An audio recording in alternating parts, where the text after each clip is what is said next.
Israel's own security and political circles admitted that Hamas had been badly underestimated. Some even said that Israel had indirectly empowered the very group it called a terrorist organization by treating it as a stabilizer in the Gaza Strip. And Netanyahu knows all of these concerns and accusations, which is likely why he's not happy when journalists bring it up. Because behind every such question is a reminder that the policy he once defended may have helped fuel the very tragedy he's now trying to contain, and what was once described as a security strategy now looks more like a strategic failure.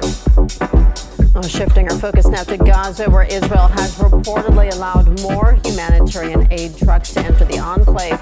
However, the spokesman for the Secretary General of the United Nations says despite the move, the hunger crisis remains dire. About 4 trucks, not 5, were allowed in yesterday. Today we have a few dozen. I'm trying to get a more exact number, but that's where we are. But the point is that the logistical, the security complications, and just the overall environment make this extremely difficult. Once the material leaves that loading area and we're able to bring it to our warehouses, it's a step forward. But we still have to deal with the security situation in Gaza to then distribute that. So it's a very long, complex, complicated, and dangerous process.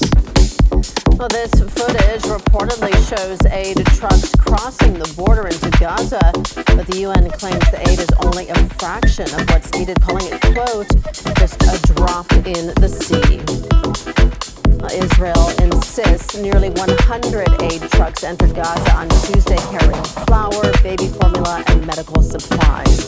The UN spokesperson refutes that number, however, saying IDF security measures are preventing supplies from reaching those who need them most. Well, now let's take a look at the latest analysis from the UN. It counted more than 28,000 women and girls have been killed in the enclave since October 7th, 2023.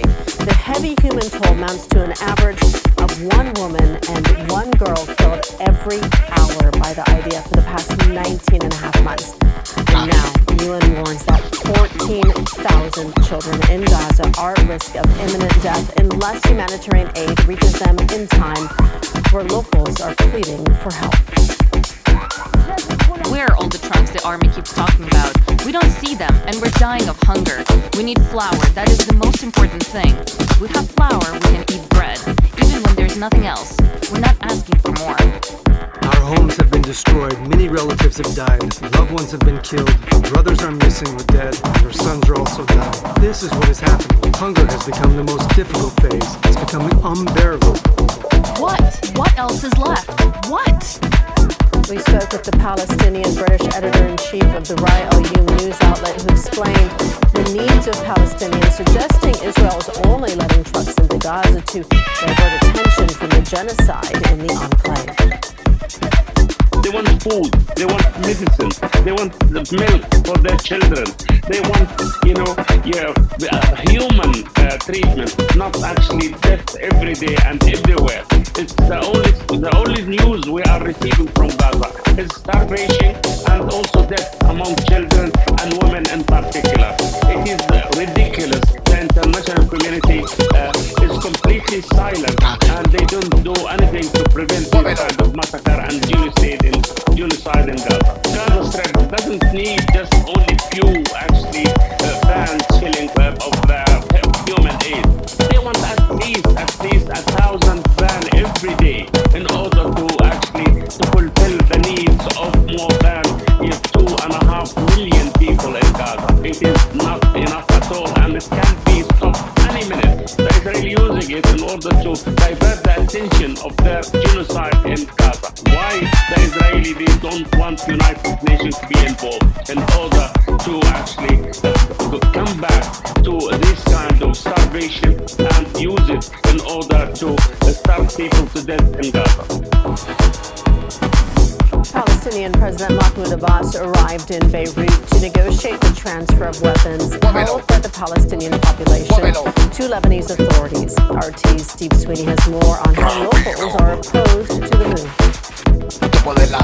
Palestinian President Mahmoud Abbas arrived in Beirut on Wednesday for a 3-day visit.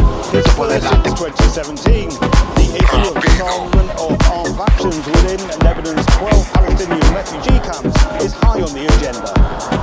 After touching down at Rafik Hariri Airport, Abbas pledged a negotiated and consensual process to bring all weapons under the sole authority of the Palestinian security forces, warning that rival militia must hand over their arms to avoid becoming a destabilizing force within Lebanon.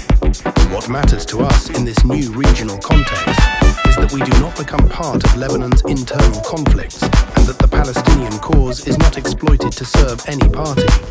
Lebanese President Joseph Aoun has publicly backed the initiative, calling for the removal of all unauthorized heavy and medium weapons from every corner of our territory, including the camps, where by long-standing convention, Palestinian factions maintain order.